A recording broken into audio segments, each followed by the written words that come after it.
Et bonjour tout le monde. Donc voilà, je fais une nouvelle vidéo justement sur un sujet qui me tient à cœur, la question en fait de la liberté.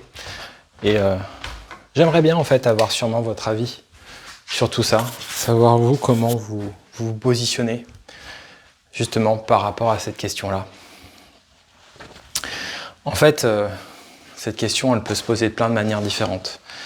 Une manière générale, c'est qu'au fond le projet de culture, c'est quand même en fait un projet qui cherche à réussir dans un monde où l'hyperactivité est mise en avant, où au fond ce qui marche c'est des shorts où on se filme soi-même, où ce qui marche c'est des choses parfois vulgaires, où ce qui marche c'est des choses où on se filme, où on réagit sur des sujets d'actualité, sur la communication, où au fond une sorte d'ère en fait de divertissement, mais en fait ça pose la question de en fait où va-t-on si on continue comme ça? Où va-t-on?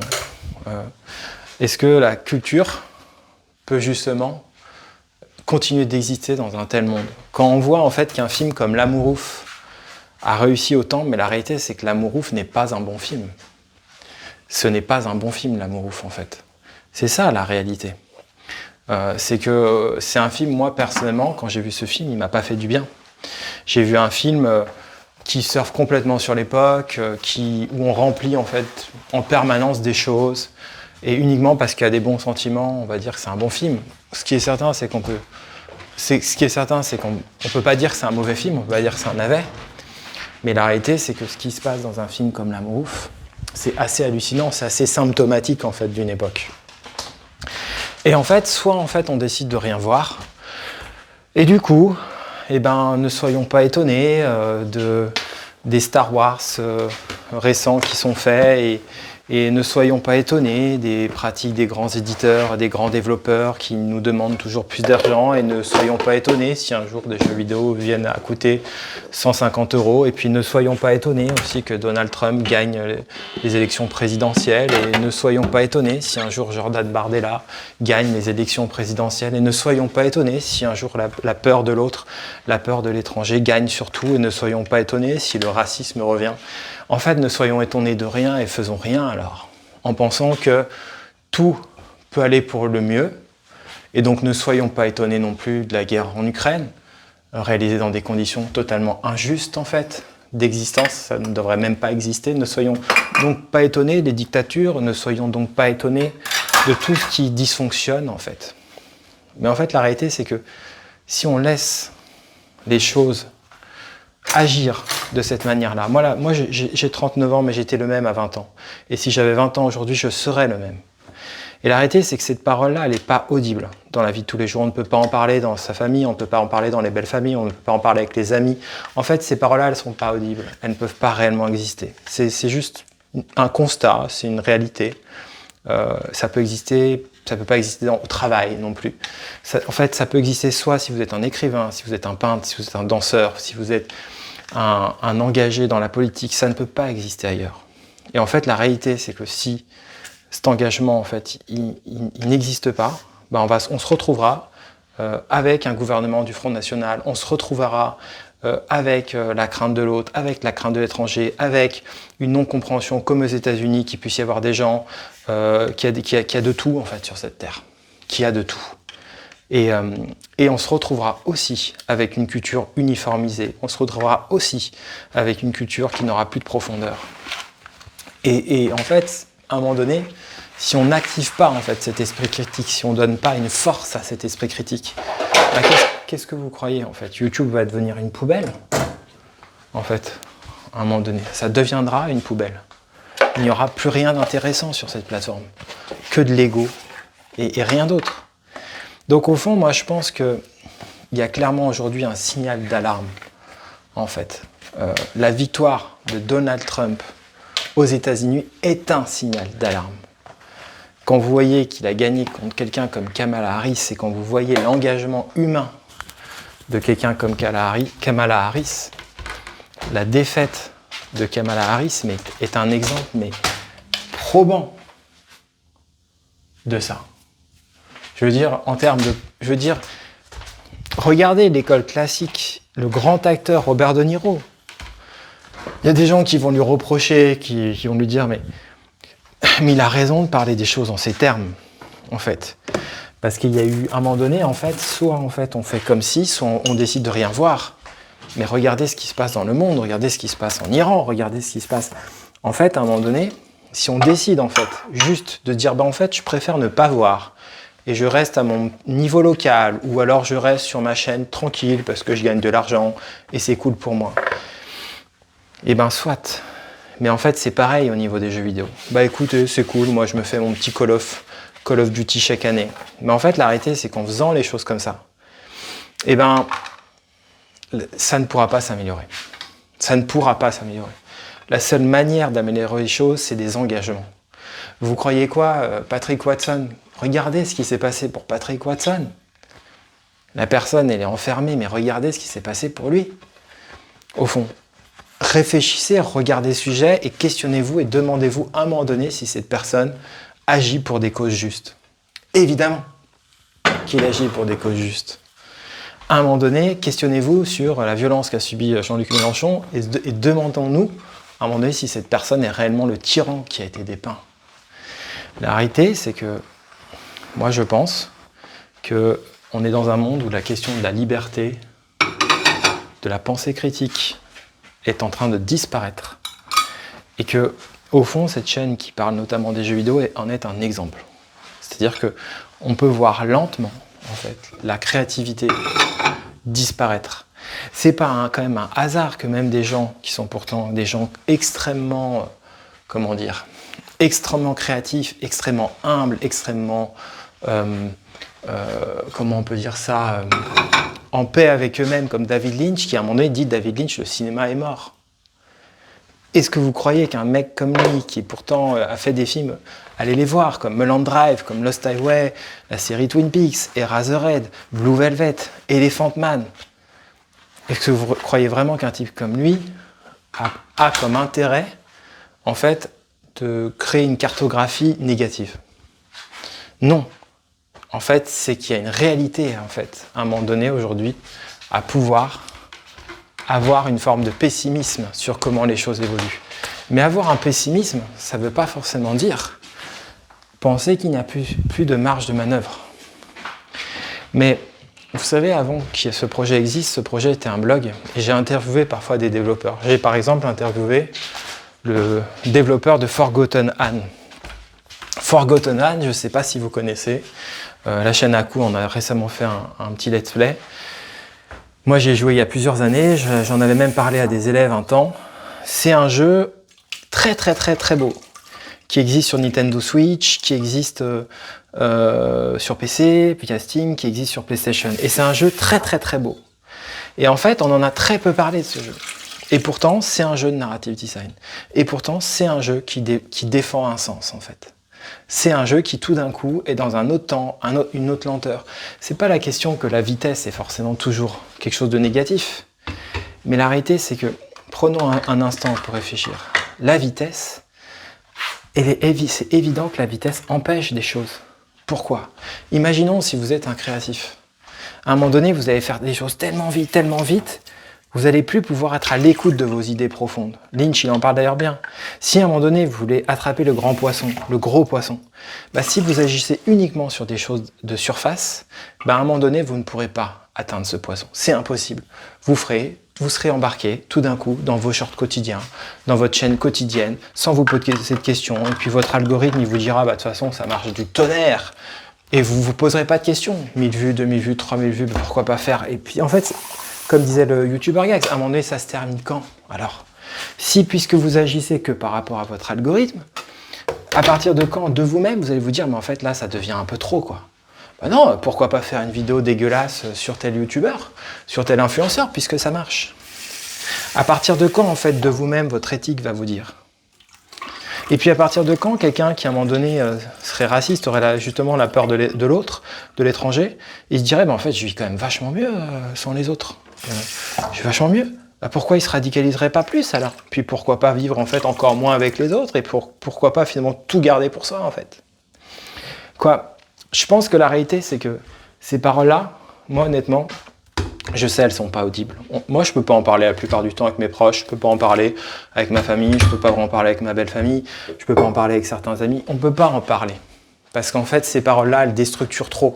C'est comme ça, en fait. C'est comme ça, c'est une réalité. C'est pour ça que souvent, dans les familles, on peut pas parler de politique. C'est pour ça qu'on peut pas parler de politique. Et en fait, c'est OK.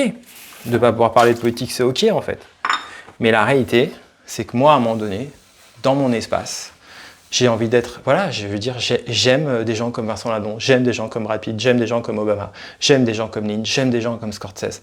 C'est comme ça. C'est ces gens-là qui m'intéressent, en fait. Et quand j'étais prof, et j'ai été dans mon année d'enseignant, je ressemblais pas aux autres profs. J'avais des gens qui étaient blasés, il y avait des gens qui, dans les heures de salle de prof, s'amusaient à critiquer les élèves. C'était quoi leur éthique, en fait? C'était quoi leur éthique? Ils étaient là avec leur costume de prof, mais en fait, c'était quoi leur éthique? Et la réalité, c'est qu'en fait, à la fin, on voyait les profs qui marquaient. Bah, c'était pas cela, hein, en fait. C'était pas cela. C'était pas cela. Donc, au fond, moi, je pense que soit, en fait, on se ramollit, soit à un moment donné, on décide de perdre des gens, de perdre des liens, ou qu'il y a des gens... Mais soit à un moment donné, on dit ce qu'on pense. Tant pis, au risque de perdre. Tant pis, en fait. Et je pense qu'en fait, Mélenchon, c'est ça. Il a peut-être plein de défauts, mais à un moment donné, il ose dire les choses. Et moi, je crois que je commence à en avoir marre aussi, j'ai besoin de dire les choses. Moi, j'en ai eu marre que quand j'étais au collège, à un moment donné, dans ce collège, dans ce fichu collège privé, qu'à un moment donné, il y avait des mecs qui étaient racistes, en fait, qui savaient que j'étais pas raciste, ils venaient me courir après, pendant les trucs de sport, pour dire des horreurs, en fait, sur des personnes d'autres nationalités, et le prof ne disait rien. Le prof, il assistait, en fait, à des trucs de racisme, et il ne disait rien, en fait. La seule manière que j'ai eue, en fait, pour stopper ça, c'est qu'à un moment donné, il y a un type qui continue avec ces trucs de racisme, je l'ai pris par le col, je l'ai poussé, et à un moment donné, j'ai cru qu'il allait se fracasser sur le mur, et heureusement, non. Mais en fait, ça a été la seule manière de stopper ça, quoi. Parce qu'il n'y avait rien qui stoppait ça. Et ces personnes-là, ces élèves-là devaient être punis, en fait. Parce qu'ils étaient racistes. Donc, ce que je veux dire, c'est qu'on ne peut pas se permettre cette mollesse. On ne peut pas non plus dans un bus à un moment donné, si vous assistez à quelque chose de raciste, on doit agir. En fait, on ne peut pas se taire. Et je pense que de la même manière qu'à un moment donné, quand les grands éditeurs ils font n'importe quoi, on ne peut pas se taire non plus. Et quand je dis ça, attention, moi je ne suis pas parfait. La seule chose que je crois, c'est comme Brad Pitt, c'est qu'à un moment donné, la seule manière qu'on n'a pas été parfait ou quoi, c'est au moins d'essayer de rebondir. C'est d'essayer à un moment donné de faire les choses autrement. C'est ça, oui. Et ça, c'était cette croyance que défendait Robert Badinter dans La Justice. Qu'à un moment donné, l'être humain a le droit d'aspirer à quelque chose de nouveau. En fait. Et moi, je crois que voilà, la réalité, c'est qu'on le veuille ou non, on est dans cette société-là. Dans cette société-là où, au fond, on ne veut pas voir. On ne veut pas voir ce qui se passe. On ne veut pas voir la réalité, en fait, qu'on est en train de se développer une société qui est raciste, qui a peur de l'autre, qui a peur de l'étranger. Et au fond, on n'est pas dans des choses... les actions, dans un certain sens, qui se passent d'un point de vue local, ne représentent pas, encore une fois, l'élection américaine, est une preuve. C'est une preuve. Si on ne pense pas cette chose-là, si on n'arrive pas à penser cette chose-là. Et moi, je crois qu'il y a une réalité, en fait, de penser ça. Si à un moment donné, on ne veut pas ressentir cette matière-là, c'est comme si on n'arrive pas à ressentir ce que dit Zelensky, on ne peut pas comprendre ce que vivent les Ukrainiens. Voilà, si à un moment donné, on ne prend pas un temps à regarder le documentaire sur le jeu Métro, on ne peut pas comprendre non plus. Et c'est pareil, si à un moment donné, vous suivez cette chaîne et qu'à un moment donné, vous la suivez, vous ne posez jamais de like, jamais de commentaires, en fait, vous ne pouvez pas comprendre ce que c'est qu'un engagement sur cette chaîne. Vous ne pouvez pas dire que vous la soutenez. En fait, il y a des gens qui viennent sur cette chaîne, honnêtement, parfois... je le dis pas parce que moi, j'essaye de garder... j'ai besoin d'un aspect positif. Mais il y a des gens qui ont des chaînes qui sont d'un ego, c'est un truc de fou. Hein. Franchement, il y a un ego, laissez tomber, quoi. Il y a un truc... il y a des gens qui sont parfois réellement égoïstes, en fait. Donc, voilà, je pense qu'il faut à un moment donné poser cette pensée-là. Que cette pensée, en fait, à un moment donné, elle existe. Il y a à un moment donné une forme de réalité de tout ça. Et que je pense que si encore une fois, on ne prend pas conscience de ça, parce que moi, je vous dis, à un moment donné, pareil, sur cette chaîne, j'en aurais marre, puis j'arrêterai, puis voilà. Mais si à un moment donné, on ne prend pas conscience, en fait, qu'à un moment donné, il y a une bataille, qu'à un moment donné, la vie, c'est pas uniquement organiser son petit terrain personnel, son petit jardin personnel. C'est pas uniquement ça, la vie, en fait. À partir du moment donné où on entre réellement dans la vie, à partir du moment donné où vous êtes un enseignant, à partir du moment donné où vous êtes un médecin, à partir du moment donné où vous êtes un éducateur social, vous vous rendez compte qu'en fait, vous ne pouvez pas être juste dans votre petit terrain personnel. C'est pas juste faire 2-3 vidéos ASMR et tous les jours en disant qu'est-ce que je suis bien avec moi-même et qu'est-ce que je suis bien avec ma communauté, en fait. Moi, en tout cas, culture, j'ai pas envie que ça soit ça. À un moment donné, en fait, cette chaîne-là, ce que j'ai envie, c'est qu'elle brise des murs. J'ai envie qu'elle casse des frontières, en fait. J'ai envie qu'elle déterritorialise. J'ai envie qu'à un moment donné, il y a des gens qui vivent du racisme, qui puissent venir sur cette chaîne et qui puissent en parler. J'ai envie qu'à un moment donné, qu'il y ait des souffrances qui puissent être exprimées. En fait, j'ai pas envie que ça soit juste l'endroit pour moi, tranquille. Et non, j'ai pas envie de ça, en fait. J'ai pas non plus envie d'être quelqu'un qui se met à bloquer des gens parce que les gens sont forcément désagréables. En fait, je pense qu'en fait, il y a une éthique en fait de tout ça qui est une éthique profonde. Il y a une sorte de vie qui est emprisonnée, en fait. Et cette vie, il faut la débloquer. Et moi, la réalité, ce que je vais vous dire, c'est que je pense qu'en fait, ce que j'ai réussi à faire, à prendre le courage de créer cette chaîne, après mon expérience d'enseignement, mais en fait, c'est une force. Parce qu'au fond, ces élèves, ils m'ont donné de la force. Et c'est parce qu'ils m'ont donné cette force que peut-être que j'ai créé cette chaîne, en fait. En fait, j'ai peut-être pas créé cette chaîne uniquement parce que j'avais plus d'espace.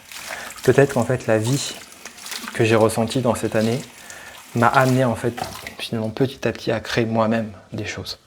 À retrouver ce chemin de la créativité et à le faire fructifier. C'est pour ça que j'aime profondément certains chanteurs. Parce que justement, ils ont cette puissance de vie. John Baez, vous pensez que c'était quoi? Bob Dylan, vous pensez que c'était quoi? C'est juste des chanteurs qui chantent pour eux?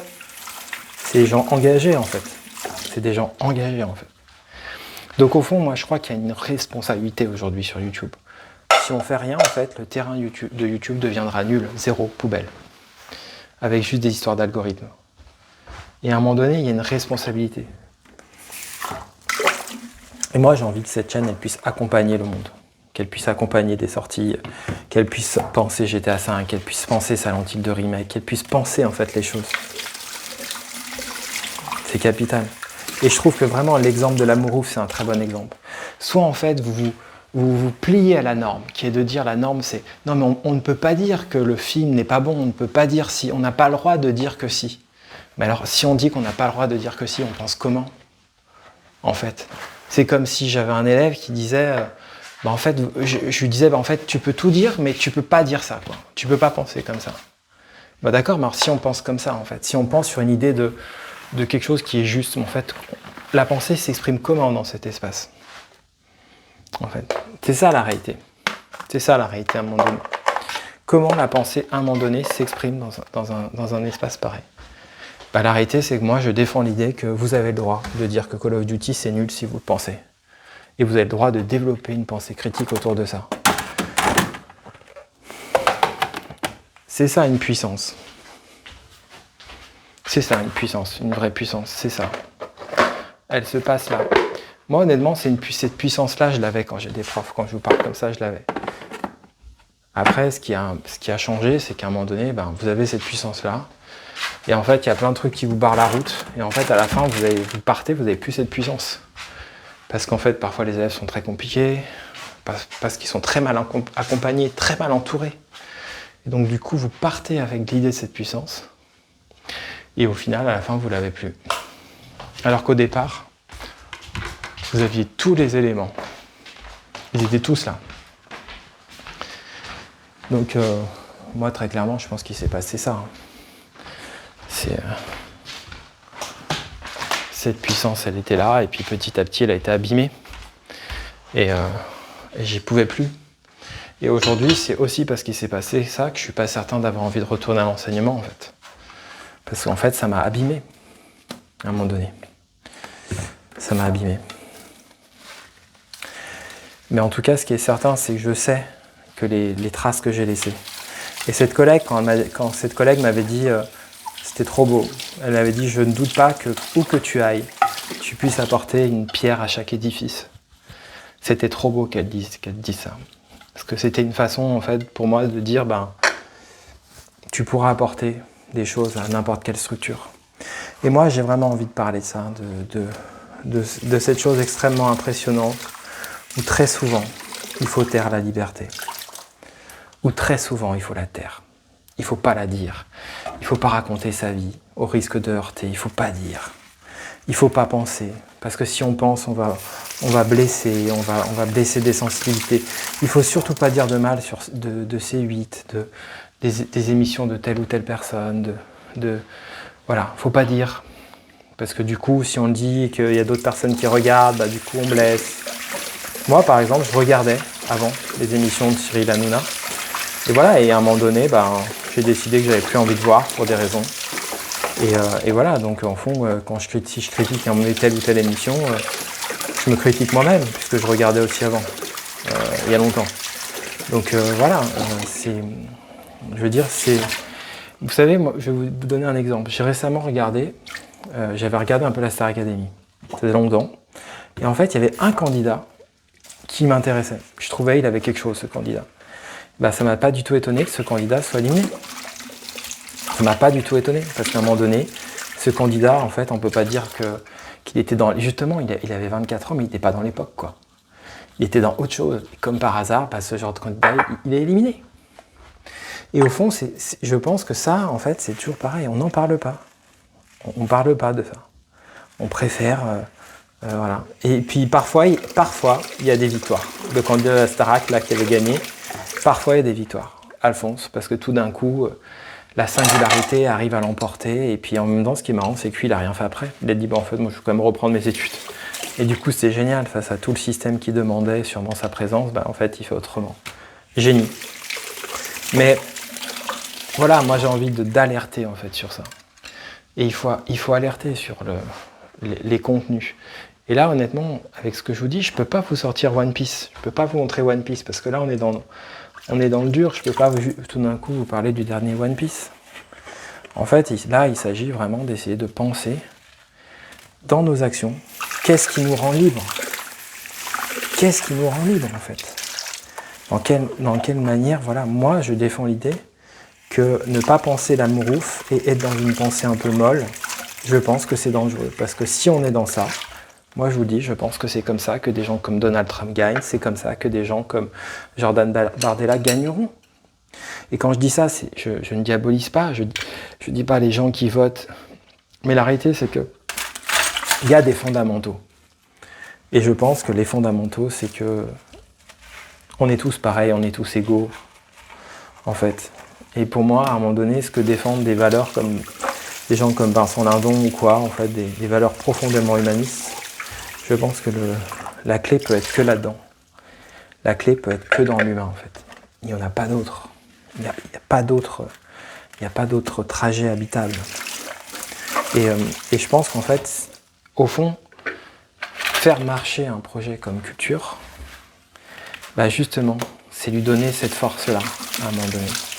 C'est lui donner une force humaniste. Imaginez à un moment donné que le projet il arrive à 2000, à 3000 abonnés, que dans les premières, il y ait 10 personnes, 15 personnes, qu'il y ait des échanges. En fait, le projet, il prend un autre sens. Que tout d'un coup, il puisse y avoir des émissions sur cette chaîne qui fassent autant de vues en fait, qu'une émission culturelle. Qu'à un moment donné, une critique d'un film que je peux faire fasse écho avec une critique d'un Masque et la Plume ou d'un France Inter ou je sais quoi. C'est ça des contre-puissances, c'est ça des contre-puissances. Et à un moment donné, ces contre-puissances, elles ne se font pas naturellement. Elles se font parce qu'il y a des engagements. Et ces engagements, ils dépendent aussi de la force que vous donnez. En fait, que vous donnez. Et je pense que ça, il faut en avoir conscience. Et moi, j'ai conscience quand je dis ça. Je suis complètement à contre-courant de certaines personnes de ma famille, ou voilà. Bien sûr, j'ai conscience de ça. Mais en fait, je ne crée pas cette chaîne pour ma famille, ni pour des amis. Je crée cette chaîne pour des inconnus que je ne connais pas, et pour des terrains à explorer. Je le fais pas pour les gens qui me connaissent. Ça m'intéresse limite pas trop de parler de ma chaîne avec les gens que je connaisse. C'est limité, en fait. À part des gens très libres, c'est limité. On est toujours beaucoup plus que ce qu'on croit qu'on est. Et encore plus que ce que croient les gens ce qu'on est. Je sais pas comment dire cette phrase, mais vous comprenez l'idée. Donc moi, c'est ça que j'ai envie de dire. Il y a des chemins nouveaux qui peuvent être explorés. Il y a des chemins de pensée nouveaux qui peuvent être explorés. Et si on pense à un moment donné à la question de quelqu'un qui vous dit « Oui, mais tu as une chaîne, mais c'est pas du travail, c'est pas une activité. » Ah oui, donc en gros, ça veut dire que si je fais un travail complètement capitaliste, dont certains n'ont absolument aucun sens, mais comme ça rentre dans cette catégorie, c'est donc ok. En fait, vous pouvez tellement tordre les choses et révéler qu'il y a tellement de choses en fait qui n'ont pas de sens. Et à un moment donné, en fait, soit vous prenez des chemins de liberté, soit pas. Vous croyez quoi? Un acteur comme Brad Pitt, vous pensez pourquoi il est autant aimé? Il n'est pas autant aimé parce qu'il est beau. Il y a des gens qui sont plus beaux que lui dans les mannequins sûrement. Il est autant aimé parce qu'il est toujours en train de créer des lignes de liberté. Parce que cet acteur, contrairement à Leonardo DiCaprio, il est solaire. Parce qu'à un moment donné, cet acteur, réellement, il trace des lignes de liberté. Et il trace des lignes de liberté uniquement avec ce qu'il est, avec son instinct. Il arrive au niveau des plus grands avec juste son instinct. Avec son cœur. Regardez la vidéo de Club Combini quand il parle comment c'est puissant. Comment à la fin de la vidéo, il vient demander au mec du vidéoclub, et toi, il l'intègre. Le mec, c'est Brad Pitt, il l'intègre. Il lui dit, et toi, qu'est-ce que t'en penses? Il l'intègre. Donc moi, je pense qu'il faut vraiment se questionner sur tout ça. Et on doit se questionner. Vous, à un moment donné, si vous suivez cette chaîne, vous devez aussi vous réveiller. Vous devez, à un moment donné, commenter, agir, faire en sorte que cette chaîne puisse être davantage connue, que son contenu, à un moment donné, il existe davantage. Sinon, c'est des écoutes passives. Et en fait, la réalité, c'est qu'on est dans des réalités algorithmiques. Et c'est pas ce genre de contenu qui marche. Et moi, je suis convaincu que c'est possible. Je suis convaincu qu'il y a une place à ça. Et c'est exactement ce qu'il a fait, Mélenchon. Il était convaincu que ça pouvait marcher. Il sait créer une place. C'est ça la vraie puissance, c'est ça le vrai engagement. Et moi, j'ai tendance à penser que si on laisse le monde se développer tel qu'il est, vous verrez. On ne peut pas. C'est comme Matrix, il est pris dans une machine. Si vous laissez les choses telles qu'elles sont, ça se passera pas bien. Ça se passera pas bien. Fatalement, il y aura des problèmes. Fatalement, il y aura des problèmes. Parce qu'aujourd'hui, on s'est éloigné du cœur. On s'est éloigné de ça. Et moi, je l'ai toujours dit, je le disais à des collègues, la chaîne n'a jamais été le but d'être un refuge. Ça n'a jamais eu comme but d'être un îlot. Ça a comme but d'être une puissance de vie. Ça a comme but, à un moment donné, d'aider des gens dans leur nuit. Ou alors, si c'est pas une aide, je sais pas moi, de faire du bien, d'apporter de la lumière, de faire du bien, de faire penser. Peu importe. Mais ça n'a pas comme but d'être un îlot, ça n'a pas comme but d'être un truc local, d'être un truc du petit plaisir, de mon petit plaisir, de je me regarde dans la glace, j'ai des beaux cheveux, je suis tranquille. Non, ça n'a pas ce but-là. J'ai aucun problème avec la question du don, avec la question du sacrifice. Je suis convaincu que la vie, la vraie vie passe par cette notion-là. À partir d'un moment donné où vous êtes dans un bus, que vous assistez à un acte de racisme, aider la personne, c'est justement un acte, à un moment donné, d'engagement. C'est pas un acte de faiblesse. Vous devez sortir de votre zone de confort. Et cette chaîne ne cherche pas, ne souhaite pas, elle ne veut pas rester dans sa zone de confort. La seule chose qui m'intéresse, c'est de la dépasser. Donc, sur ça, je vous fais confiance. Je vous donne cette confiance de soutenir cette chaîne comme un politique. Je vous fais confiance. L'avenir de cette chaîne, la réussite de cette chaîne, elle est entre vos mains. Entre chaque like que vous laissez, entre chaque partage que vous pouvez faire, entre chaque commentaire que vous pouvez laisser, entre la capacité à un moment donné de faire atteindre le premier palier à cette chaîne. Moi, ma réalité, c'est que pour le moment, je fais du test en tant qu'auto-entreprise. J'avais quelques ressources. Je suis souvent pas plus, je suis rarement plus de 400 € par mois et j'ai pas d'aide. J'ai pas d'aide, j'ai pas le RSA et j'ai pas d'aide. Donc, c'est-à-dire quand je fais plus, c'est par mon activité à moi, par des ventes, par des missions dans lesquelles je m'engage, par une prime d'activité que j'ai reçue du coup par mon activité. Et j'ai refusé tout leur système là, avec leur nouvelle loi où en fond déjà les gens ils ont la corde au cou, on leur demande en plus d'un RSA de se mettre. Voilà, moi à un moment donné j'ai dit bah voilà, quand j'ai vu ça, j'ai dit non, bah non. Voilà. Donc je suis parti du truc. Voilà. Je vais évidemment trouver des nouveaux chemins, c'est une obligation. Mais il n'empêche que je tends à vous sensibiliser sur cette réalité-là. En fait. Il y a une réalité, en fait.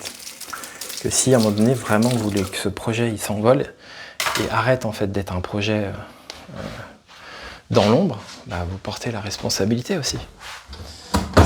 Et c'est une réalité. À un moment donné, c'est un projet de vie. C'est un projet de passion, c'est un projet de vie. Et vous jouez un rôle, un vrai rôle là-dedans. Donc, voilà, moi, ce que je pouvais vous dire sur ça. Je crois que c'est un peu le sujet que je voulais élaborer avec vous. Donc, n'hésitez pas à partager votre avis, à dire ce que vous pensez de ça, à laisser un commentaire, à créer de la pensée, à partager ce contenu avec vos proches, avec vos amis, à le faire connaître, à faire en sorte que ce projet se développe. Il faut qu'on arrive aux 2000 abonnés avant la fin de l'année, il le faut. Et il faut, là je suis à 2400 heures de visionnage, un peu moins. Je gagne très peu d'heures de visionnage, je gagne 4 heures de visionnage par jour, ou 2 ou 3. Voilà, c'est très compliqué de faire évoluer ça. Il faut un soutien. Il faut à un moment donné un soutien et pour que ce projet il évolue, il faut le soutenir. Et encore une fois, je le redis, on est dans un monde moderne qui a une violence et que si on le laisse se développer comme ça, moi je vous le dis, l'avenir ne sera pas très beau. Et il l'est déjà pas pour plein de monde. Et en fait, on doit se battre pour la démocratie. On doit se battre pour des forces de liberté. On doit se battre pour ça. Moi, en tout cas, je continuerai de me battre pour la démocratie avec tout mon cœur, avec toute mon âme. Et je continuerai de me battre pour l'art. Je continuerai à dire que des films comme L'Amour ouf, ce ne sont pas des grands films, en fait. Voilà. C'est tant mieux que le film y marche. Mais ce n'est pas un grand film. C'est pas ça un grand film, en fait. Voilà. C'est un film d'époque, c'est un film qui remplit tout, qui fait que du remplissage. C'est un film qui fracasse la tête avec des mouvements de caméra perpétuels et qui cherche à plaire au fond à un monde adolescent. Mais moi, adolescent, j'aurais pas aimé. Hein. Moi, je vous dis, adolescent, je préférais voir Elephant de Gus Van Sant. Hein. Je veux dire, voilà, et c'est pas mes parents qui me disaient ça. Hein. J'allais voir les films de moi-même, avec mon cœur, avec ma sensibilité. C'est pas parce que mes parents avaient de la culture. Hein. Moi, dans ma famille, on me parlait jamais de Gus Van Sant. Hein. Donc voilà, moi j'ai envie de dire, croyez en vous, croyez en votre force de création, croyez en vos lignes singulières et originales, et défendez les gens qui ont des singularités, faites-les connaître. Quand on est dans la rue, on découvre un peintre, et que ce peintre il a du talent, faisons-le connaître. Soutenons les initiatives originales. Mais bien sûr, vous croyez quoi ? Vous croyez quoi ? Vous savez, quand je voulais faire du design de jeu, les designers, c'est parfois des gens terribles, qui ont des territorialisations, mais terribles, des manques de créativité terribles, et qui sont forts uniquement parce que voilà, ils se croient forts. Mais la réalité, c'est que ce type-là, David Calvo, qui est devenu Sabrina Calvo, il a été en lien avec les jeux vidéo. Un jour, au Stunfest de Rennes, il avait fait une conférence, La mer s'est déclinée les bleus, magnifique. Et c'était magnifique justement parce que c'était, comme il dit, des obliques, des diagonales, et qu'il observait le design autrement. Il disait cette phrase justement, il disait « Mais pourquoi dans les jeux vidéo, il n'y a pas de personnage qui chute? Pourquoi dans les jeux vidéo, il n'y a pas de fragilité ?» Et récemment, Patrick, il m'a fait plaisir, un abonné. Oui, Culture Planète est une chaîne fragile. Et oui, je revendique la fragilité comme force. Parce que la vraie force, c'est la fragilité. Pourquoi vous croyez que Brad Pitt, il a explosé avec Ad Astra, avec Le Stratège, avec même Once Upon a Time in Hollywood? Mais parce qu'il y a de la fragilité. Il n'y a pas que de la force chez ce type. Et le type est magnifique parce qu'il y a du fragile.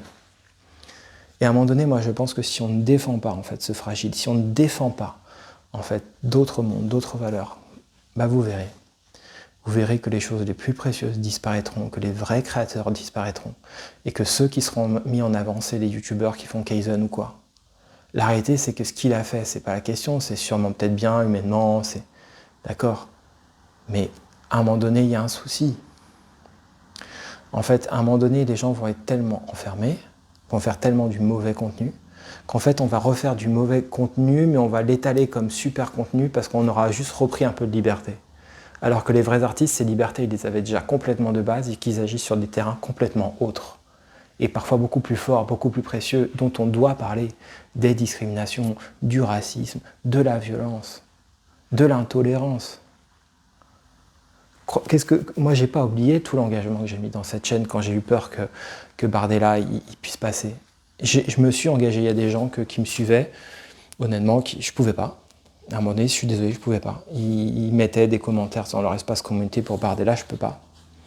Je peux pas. C'est-à-dire qu'à un moment donné, c'est pas que je suis pas tolérant, c'est que les valeurs qui étaient évoquées, je ne pouvais pas. Et Vernon, il le sait très bien parce qu'il a été l'un des premiers sur la chaîne à mettre un commentaire au tout début, et j'avais peur.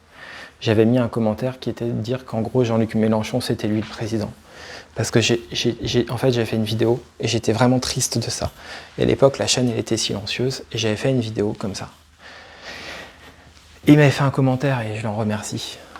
Et donc déjà à l'époque, je parlais de ces choses-là. Déjà à l'époque, je parlais de ces choses-là. Moi, je vous le dis, il faut se battre. Vous croyez que c'est quoi ces gens-là là? Wiseman. La vie n'est pas molle. La vie, c'est une puissance. Et il faut se battre pour cette puissance. Il faut se battre.